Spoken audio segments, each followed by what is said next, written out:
It's a sad fact, but the people behind the Iron Curtain never really set their sights too high.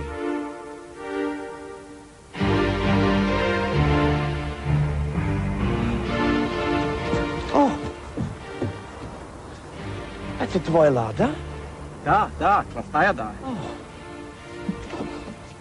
О, тебе очень повезло. На такие машины записано 10 лет вперед. Какие двери, колеса. О, настоящий пластик. Эй, ты ведь такой машине очень нравится, девушка, эй? Да. Это just моя машина. Velorex. Стоила копейки. Я купил ее и Quentin Wilsonovic. Господи, то bien дорого. Technology мир.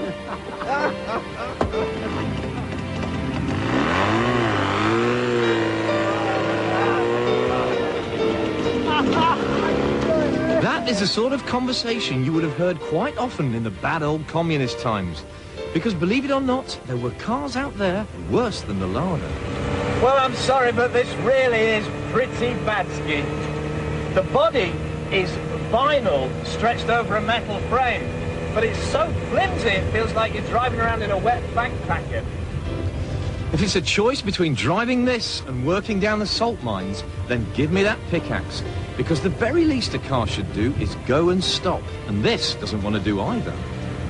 You don't so much press the brakes as write a letter to them, asking them if they wouldn't mind stopping the car sometime this week.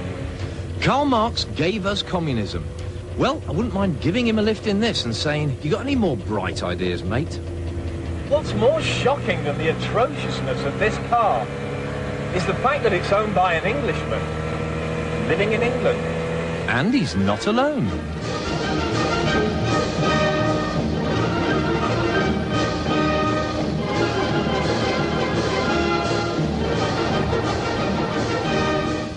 For years, these good folk have been diving into the Eastern Bloc and laying down good money for some of the most hopeless vehicles of all time. In fact, so fond are they of commie cars, they formed a club, the USSR, the Unloved Soviet Socialist Register.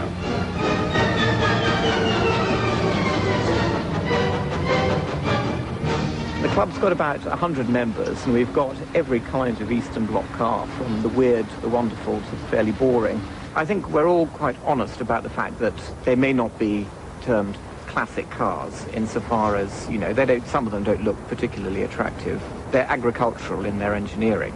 But that's one of the joys, in that the Trabi has only got 7 moving parts. Therefore, not much is going to go wrong. One of them isn't the wheels, is it? Precisely. It's not a big club, and never will be. But I wouldn't want it to be a big club, because then we'd start the MG problem and become boring.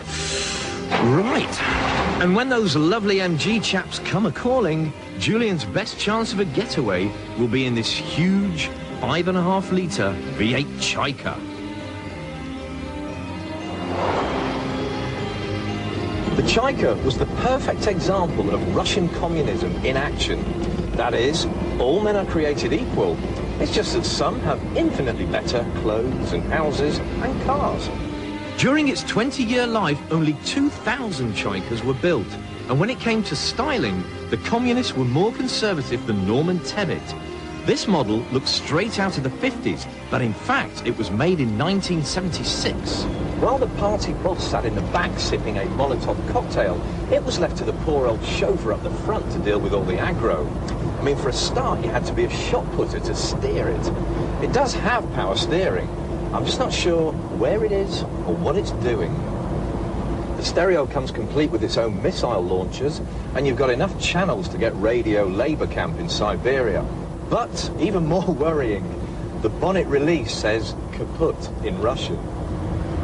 It's been accused of being a late 50s Packard, but it was in fact all designed and made in-house in Russia, although the design team did apparently buy a couple of Packards and a Chrysler for study. Wouldn't possibly copy it, of course. Yeah, why would they do that? Because goddamn Americans, you know, they were the enemy, they were the missile pointers. Why would they want to copy? So I suppose it's the glamour. The glamour, really. Relatively. Yeah, relatively. Yeah, I love it. It's like nothing else that you ever see on the road here. I don't go out and see myself coming the other way, which is nice. It drives extremely well. You get it on a motorway and it just wafts along. Marvellous. Which is great until something breaks. And then you don't really like go to Halfords and get a bit for it. You've got to contact your friends in Latvia and so on. Or even easier, call your friend in Surrey, the Comrade mechanic who specialises in keeping Lenin's limos on the road. We have to get piston rings that are different sizes and grind them down to fit pistons that have to have the bores sleeved. The tyres you can get at the moment. Bearings you can sort of copy with metric equivalents, hopefully, but on the Volga here you can't get any bearings for that. So you just have to literally modify, machine and skim and design and keep them running.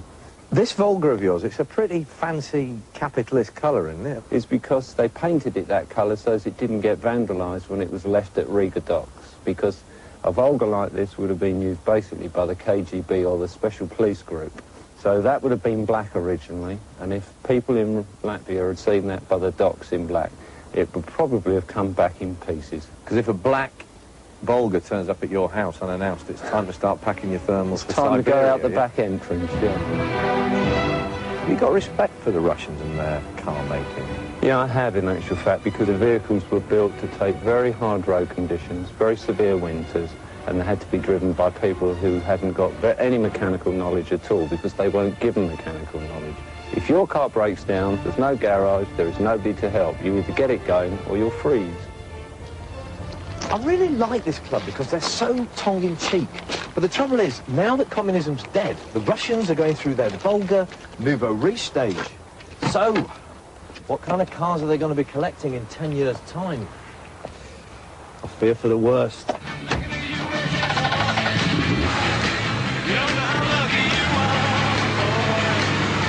in the US, back in the US, back in the USSR.